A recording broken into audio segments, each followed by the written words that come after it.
न- नाज़रीन, रुपया पैसा में आपको खुशामदीद कहते हैं। मैं हूँ अली नासिर और स्टेट बैंक ऑफ पाकिस्तान ने 75 रुपए का नया नोट निकाला है जो इस चीज़ की अक्कासी करता है कि 75 साल गुज़र चुके हैं पाकिस्तान को बने हुए। This is the 75th independence day of Pakistan, जिसके ऊपर ज़ाहिरी बात है कल, क्योंकि गुज़श्ता कल जो था इतवार था, तो हम ये कह सकते हैं कि पाकिस्तान को जश्न आज़ादी मुबारक कहने के लिए ये नोट छापा गया और ये दस्तयाब भी हो जाएगा। इसके ऊपर बड़े खूबसूरत नकूश हैं, कुछ अहम सियासी रहनुमाओं की तस्वीरें हैं। ये सियासी रहनुमा वो हैं जिन्होंने तहरीक पाकिस्तान में अहम किरदार अदा किया। बिलखुसूस फ़ातिमा जिन्ना साहिबा की तस्वीर इसके ऊपर मौजूद है, जो कि बड़ी नुमाया भी है और जो अपना इंट्रोडक्टरी वीडियो इन्होंने बनाया है उसमें भी बहुत नुमाया करके बताया है, जहां उनकी रिकग्निशन होने की ज़रूरत है। फ़ातिमा जिन्ना साहिबा की एक किताब भी है, जो किताब पाकिस्तान के अंदर बाकायदा तौर पे पब्लिश नहीं शायद हुई, या उसकी जो शक्ल है सही से पेश नहीं की गई।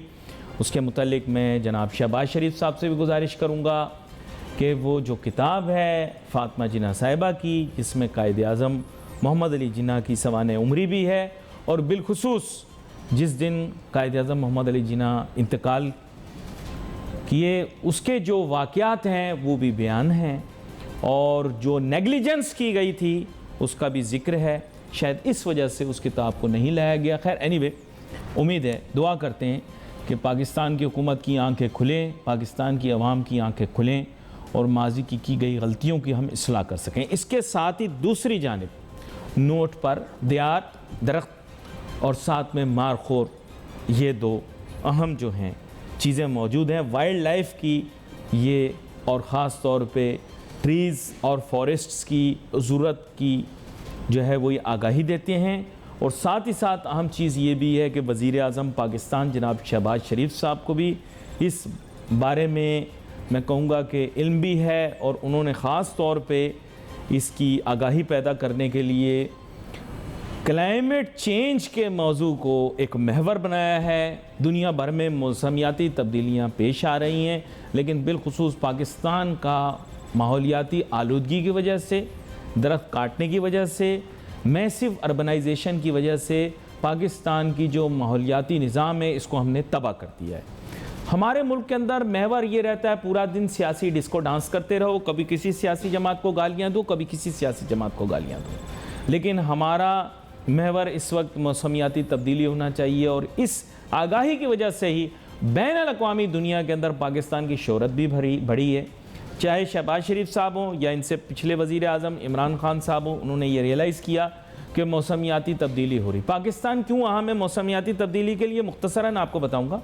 पाकिस्तान के अंदर दूसरी बुलंद तरीन चोटी मौजूद है, K2 काराकोरम रेंज पाकिस्तान में आती है, और इसके साथ साथ बहुत सारी माउंटेन रेंजेस जो हैं, सुलेमान माउंटेन रेंज हो, कीथर माउंटेन रेंज हो, या दीगर और माउंटेन रेंजेस हों, ये पाकिस्तान के अंदर मौजूद हैं। हमें इनका बिल्कुल एहतराम नहीं है। हम सिर्फ जो है वो सियासी मौज़ूआत के ऊपर अंजुमन वाला डांस करते रहते हैं। हम ये नहीं जानते कि माहौल की क्या अहमियत है। पाकिस्तान मुनफरिद मुल्क है, पहले क्योंकि पाक स्टडीज़ के अंदर तमाम आपको पता है बकवास लिखी हुई है, जोग्राफिया की भी बकवास लिखी हुई है। पाकिस्तान में प्लेटो मौजूद है, जिसका आगाज़ जो है मैं आपको बता दूँ, आगाज़ तौर पर दुनिया का वसी तरीन प्लेटो भी तस्वर किया जाता है, इसको वाखान प्लेटो। लेकिन चूँकि हमारी कुछ सियासी मंजरनामा ऐसे है, हम उसको अफ़गानिस्तान में दिखाते हैं, जो कि एक बहुत ही शर्मनाक बात है। मैं गुजारिश करूँगा पाकिस्तान के अंदर तमाम लोगों से कि ये फ्रॉड बंद किया जाए, और जो जो पाकिस्तान के अंदर जोग्राफिक फ़ीचर्स हैं या उनके रेमिनेंट्स हैं या कनेक्शंस हैं, उनको ज़ाहिर करके दुनिया को बताया जाए और मेहनत की जाए कि उनको ठीक किया जाए। और अगर वो इस मुल्क के हिस्से नहीं हैं तो मुस्तकबिल के अंदर अपने मुल्क का हिस्सा बनाने में भी कोई ख़राबी नहीं है, क्योंकि 14 अगस्त 1947 को पाकिस्तान का क़याम जब हुआ तब पाकिस्तान का रकबा ज़्यादा था। अब वो सुकड़ गया है, छोटा हो गया है। पिछली हुकूमत ने सियासी नक्शा जारी करके ऐसा तासुर देने की कोशिश की कि पता नहीं हिमालय फ़तह कर लिया। भाईजान वहीं के वहीं हम खड़े हुए हैं, कहीं हम आगे नहीं बढ़े। अगर हम अपने मुल्क का रकबा नहीं बढ़ाएंगे, मैं क्लियर कट आपसे बात कर रहा हूँ, आप लोगों से बात कर रहा हूँ, इंटेलेक्चुअल्स ऑफ पाकिस्तान से। पाकिस्तान जुग्राफियाई हुदूद का नाम नहीं बल्कि एक नज़रिए का नाम है। और आपकी पाक स्टडीज़ की किताब के अंदर आपने सफ़ात भरे हुए हैं इसके ऊपर कि पाकिस्तान एक आइडियोलॉजिकल और नज़रियाती मुल्क है। अगर पाकिस्तान एक नज़रियाती मुल्क है तो इसकी कोई जुग्राफियाई हुदूद नहीं है। जो बंदा इससे अपोजिशन करता है आ जाए, मुज़ाकरा हो जाए इस बारे में। पाकिस्तान एक नज़रियाती मुल्क है, पाक स्टडीज़ की किताब में ये लिखा हुआ है। अगर आप उस पाक स्टडीज़ की किताब के मुताबिक चलना चाहते हैं तो पाकिस्तान की फिर कोई जुग्राफियाई हुदूद नहीं है, पाकिस्तान की नज़रियाती हुदूद है। खैर, इस मौजू पर और दीगर माशी मौज़ूआत के ऊपर ज़रूर बात करेंगे। हम ख़बरें हैं, उतनी देर ये पता नहीं, मैं उतनी देर अपने फ़ोन के सॉफ्टवेयर को अपडेट करता हूँ, क्योंकि आजकल कुछ सियासी जमातों और सियासी लोगों का भी सॉफ्टवेयर अपडेट हो रहा है। ये सॉफ्टवेयर अपडेट भी पता नहीं क्या अजीब सी चीज़ है ना। अचानक वॉलपेपर भी बदल जाता है, सॉफ्टवेयर भी बदल जाता है, एप्लीकेशन भी नई लग जाती हैं, है ना, और थोड़ा वक्त भी लगता है फिर दोबारा से अपनी असल शक्ल में आने में। तो ये थी जनाब वाला सॉफ्टवेयर अपडेट। छोटी सी ब्रेक के बाद आए, मुख्तसरन आपको बता दूं, गिल्ली रह जाएगा बेचारा अकेला। वो लोग जो मीडिया के अंदर मौजूद हैं और हमारे इदारों के ख़िलाफ़ प्रोपेगेंडा कर रहे थे, वो जाएंगे अब फंस, क्योंकि उनके पीछे जो भी खड़ा हुआ था या जो भी उनको चढ़ा रहा था उसने पीछे से हाथ हटा लिया या उसको हटा दिया। बड़ी गहरी बात की मैंने। जहाँ वो बैठा हुआ था ना आदमी, जो मीडिया के अंदर ऐसे लोगों को उकसा रहा था कि कहो कहो इदारों के ख़िलाफ़ बातें करो, मैं तुम्हारे पीछे हूँ, मैं तुम्हारे साथ हूँ, उस बंदे को हटा दिया, उसकी जगह बदल दी। टेक्निकल बेटा, तुम लोगों को पता ही नहीं है। अभी ये जो शाम के एंकर बैठे आपस में रेसलिंग मैच करते रहते हैं ना, इनको इस वजह से इसका कुछ नहीं पता। जैसे महकमा मौसमियात के रिपोर्टरों की तरह उनको नहीं पता कि मौसम का हाल क्या होगा, इसी तरह उनको नहीं पता कि सियासत का क्या हाल है। अब हमारे साथ बहुत ही अहम मेहमान शामिल गुफ्तगू होंगे। जनाब सलीमुज़्ज़मा साहब काटी के साबिक सरबराह भी रहे हैं, इसके साथ ताजर सनतकार सियासत में बड़ा अहम इनका किरदार है और मामलात पे बड़ी गहरी निगाह रखते हैं। इनसे हम जानने की कोशिश करेंगे कि जब जो माशी हालात डेवलप हो रहे हैं, जो सिस्टम बदल रहा है माशी, इसमें अब आगे जाके क्या शक्ल निकल के सामने आती है। सबसे पहले तो डॉलर की कदर में कमी, IMF के साथ तकरीबन मामला तय, लेकिन आगे जाके हो सकता है इंटरेस्ट रेट इजाफा, नई मॉनेटरी पॉलिसी के अंदर कुछ तब्दीलियाँ रोनुमा हो सकती हैं, पेट्रोलियम मसनूआत की कीमतों में कमी मज़ीद मुतवक्के, उस पर इनकी क्या राय है। तो मैं चाहूँगा सलीमुज़्ज़मा साहब, इन तमाम नुकात को सामने रखते हुए आप नाजरीन को मुल्क की मईशत के बारे में बताएं और ख़ास तौर पे ये भी बताएं कि अगर इंटरेस्ट रेट आगे बढ़ेगा तो फिर क्या होगा। जी थैंक यू अली। बिस्मिल्लाहिर्रहमानिर्रहीम। अली, आपने एक बहुत ब्रॉड सब्जेक्ट की बात कर ली है, बहुत सारी चीज़ें हैं जिसका हम अभी जिक्र कर रहे हैं, तज़किरा कर रहे हैं। इकनॉमिक जो ओवरऑल सूरत हाल है, अगर हम इंडस्ट्री की बात करते हैं तो देखिए इस वक्त इंडस्ट्री के जो हालात हैं वो भी अच्छे नहीं हैं।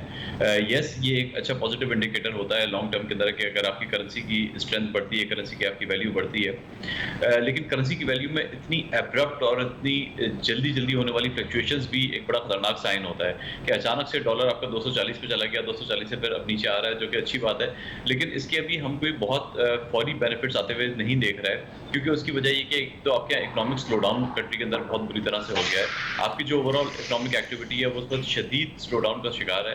इंटरेस्ट रेट्स भी काफ़ी हद तक बढ़ चुके हैं और मजीद बढ़ने की बात हो रही है। तो इस रेट के ऊपर भी ग्रोथ तो आप समझें कि ग्रोथ आपकी, मैं समझता हूँ कि नेगेटिव में भी जा सकती है जिस तरह से जो सूरत हाल चल रही है। और ये कि जो इस वक्त जो एक और बड़ा चैलेंज जो इस वक्त इंडस्ट्री फेस कर रही है, पूरा कराची फेस कर रहा है, आपकी पूरी इंडस्ट्री फेस कर रही है, वो आप ये देखिए कि जो इन्होंने इस पर जो फ्यूल कॉस्ट हमारी बढ़ गई है, वो एक तो हमारे लिए तो इंडिविजुअली बढ़ी है, as individual citizens, as industries हमारे लिए तो बढ़ी है, लेकिन ये जो के इलेक्ट्रिक जो कि एक इदारा है आपका जो पूरी कराची को बिजली सप्लाई करता है, उसको जब आप फ्यूल आप देते थे, पहले नेचुरल गैस आप सप्लाई करते थे, अब आपने नेचुरल गैस उसकी सप्लाई खत्म कर दी और नेचुरल गैस सप्लाई खत्म करके आप उसको RLNG प्रोवाइड कर रहे हैं। अब की दफ़ा जो इंडस्ट्रीज के पास बिल रिसीव हुए हैं, आप हैरान हो जाएंगे अली कि इस पर 50 रुपए 75 ज़्यादातर पैसे पर यूनिट के हिसाब से इंडस्ट्री को बिल रिसीव हुए हैं, which is double the amount जो कि इस वक्त इंडस्ट्री ने पे किया है पिछले दफ़ा के मुकाबले में। आप ये अंदाज़ा लगाइए कि अगर आपकी एनर्जी कॉस्ट डबल हो जाएगी, आप किस तरीके से आप ऑपरेट करेंगे, आपकी लेबर कॉस्ट बढ़ चुकी है, आपकी ट्रांसपोर्टेशन कॉस्ट बढ़ चुकी है, आपकी लॉजिस्टिक्स बढ़ गई,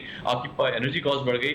आपका क्लाइंट आपके क्या उस तरीके से पैसे बढ़ाने को तैयार है? अगर नहीं तो मुझे फेयर है कि आपकी इंडस्ट्री एक मैसिव स्केल पे शटडाउन के ऊपर जाएगी। ऊपर से आपने ये जो इंटरेस्ट रेट की बातें हो रही हैं, तो मैं समझता हूँ कि ये इसके बड़े खतरनाक नताइज हमें देखने को मिलेंगे।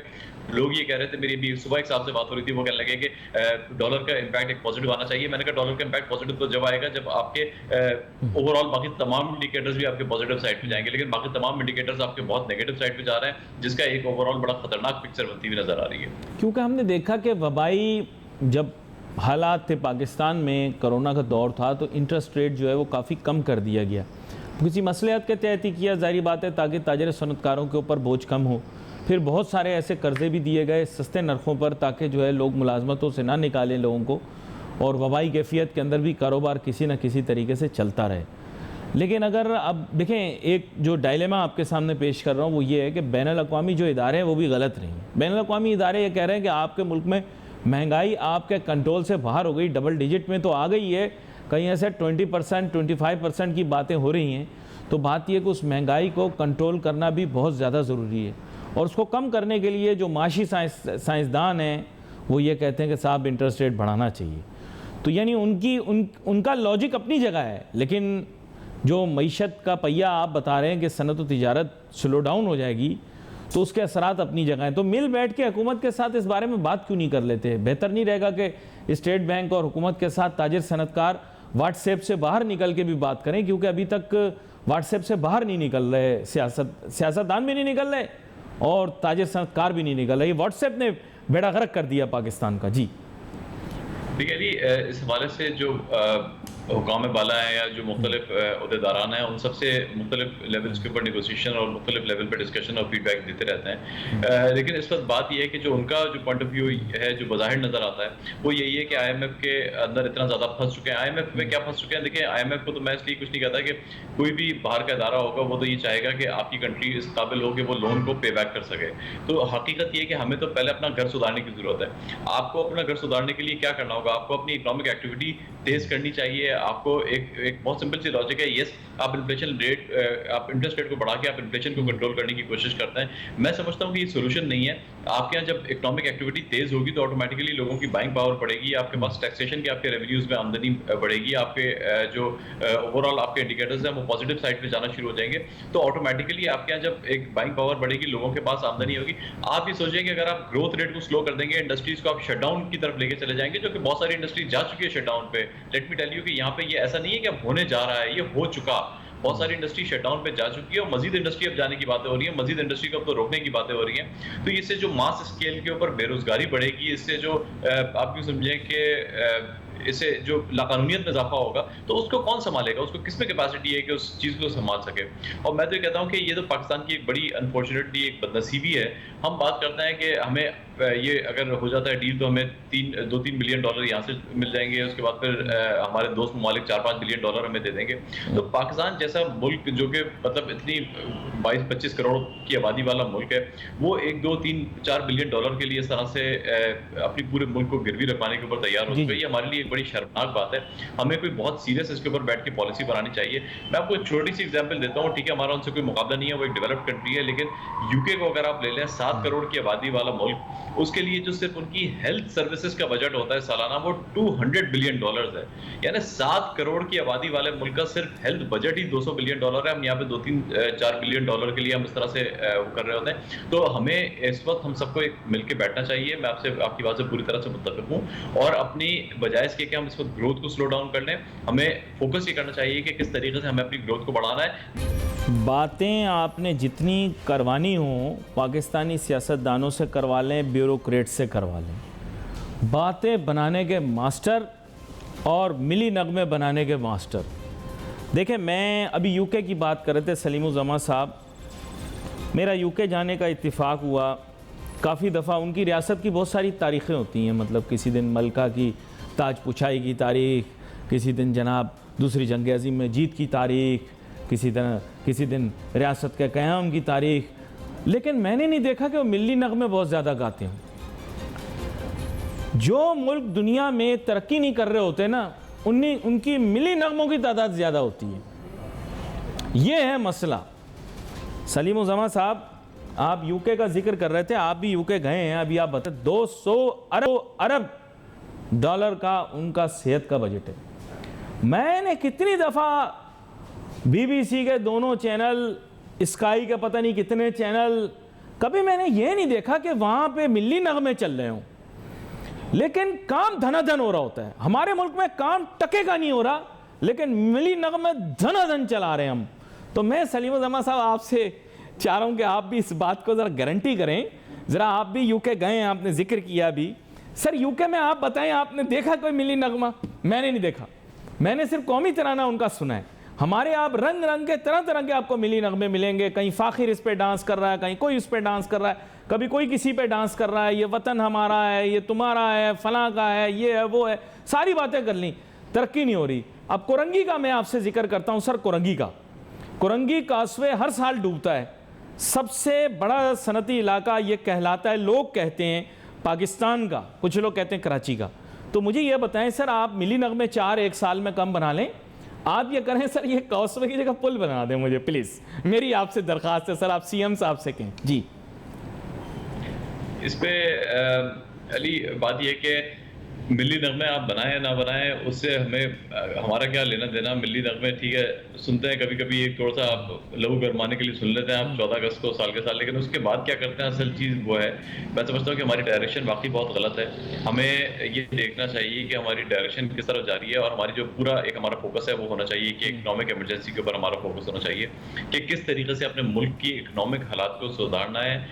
आप अपने मुल्क के इकनॉमिक हालात नहीं सुधारें, कोई कंट्री आपको इज्जत नहीं देगी। आप उसको दोस्त ममालिक कहें, आप उसको बिरादराना ममालिक कहें, कोई भी कहें। आजकल अगर आपके साथ किसी के रिलेशंस होते हैं तो वो बेसिस ऑफ योर स्टैंडिंग होते हैं कि आपकी इकोनॉमिक स्टैंडिंग कैसी है, वरना आपको वही फेस करना पड़ता है जो आप देख रहे हैं कि और कंट्रीज भी आपसे अच्छी तरह मिलती हैं, दो सलाम करती हैं, उसके बाद फिर आपको कह देती हैं कि चलते बनो, क्योंकि वो आपसे किसी किस्म की कोई डील ही नहीं करना चाहते। उनको पता है कि ये पैसे मांगने आएंगे और पैसे मांग के फिर जब लेंगे तो फिर वापस भी नहीं करेंगे।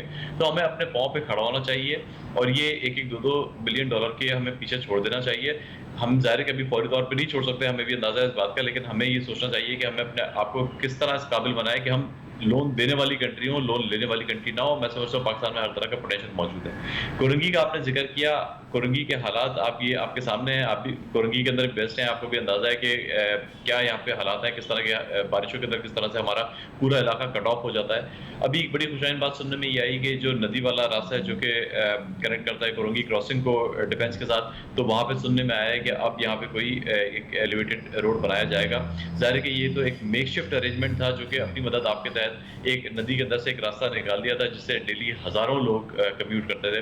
जो कॉजवे का मैटर है, कॉजवे के अंदर इस वक्त मुझे जो इसका फीडबैक है वो ये है कि यहाँ पे अभी एक मलिर एक्सप्रेस वे का जो बड़ा प्रोजेक्ट स्टार्ट किया है गवर्नमेंट ऑफ सिंध ने, तो गवर्नमेंट ऑफ सिंध का मलिर एक्सप्रेस वे का प्रोजेक्ट यहाँ पे इस पैच के अंदर काम हो रहा है, जिसकी वजह से इसकी जो यहाँ पे भी एक एलिवेटेड कोई ब्रिज बनाना है वो डिले का शिकार हुआ है। तो अब अल्लाह करे कि वो जो प्रोजेक्ट्स होने हैं, मलिर एक्सप्रेस वे का प्रोजेक्ट हो या यहाँ पे एलिवेटेड प्रोजेक्ट हो, वो जल्द अज जल्द बने, क्योंकि हकीकत है कि हर साल हम ये देखते हैं और यहाँ पे सारी इकोनॉमिक एक्टिविटी कोलैप्स होकर रह जाती है। ये मलिर एक्सप्रेस वे का रास्ता जो है, मैं आपको बताऊँ, मैं मलिर रिवर ब्रिज शाह फैसल के पास जो है वहाँ तक के देख कर आया हूँ।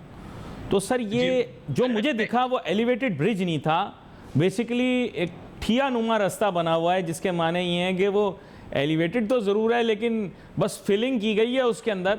और मुझे लॉजिक समझ में नहीं आ रहा कि ये कॉसवे नुमा एलिवेटेड किस तरह से बनेगा, क्योंकि जो मैंने देखा है, मैं आपको सच बता दूं, वो ये कि सड़क को दरिया के दरमियान, यानी मलिर नदी आप समझ लीजिए, मलिर नदी के दरमियान मट्टी का एक तरह से आप समझ लें कि ठिया नुमा रास्ता बनाया गया है और उसके इर्द गिर्द मुझे पता नहीं कि बंद भी बांधे कि नहीं बांधे। तो मैं ये चाह रहा था थोड़ा इसको आप वजाहत करें कि ये एलिवेटेड का कहीं से निशान नहीं, एलिवेटेड होता तो इसके अंदर पाइलिंग हुई होती, पाइलिंग के साथ साथ जो है मैं पता लगता, और ये तो अरबों रुपयों का प्रोजेक्ट होगा अगर ये बनेगा तो। मुझे तो ऐसे लग रहा है किसी हाउसिंग सोसाइटी के मालिक को कुछ करने के लिए।